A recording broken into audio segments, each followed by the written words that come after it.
ଶୁଣୁଛ କଣ ମତେ 2000 ଟଙ୍କା ଦେଲ। କଣ ପାଇଁ ବାକି ପଇସା ଆଗ ଫେରେଇଛ? ବାକି ତ ଫେରେଇ ଦେଇଛି। କେତେ ଟଙ୍କା ଫେରେଇଛ? ପ୍ରଥମେ ନେଇଥିଲି 2000 ଟଙ୍କା, କେତେ ଟଙ୍କା ମତେ ଫେରେଇଛ? ତାପରେ 500 2500 ଫେରେଇ ଦେଇଛି।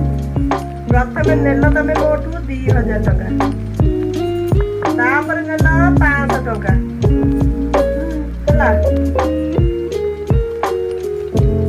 7000 ଟଙ୍କା ନେଲ, 2500 ଫେରେଇଲ।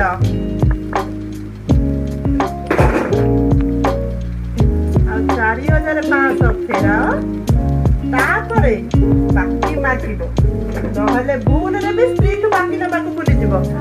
ଆରେ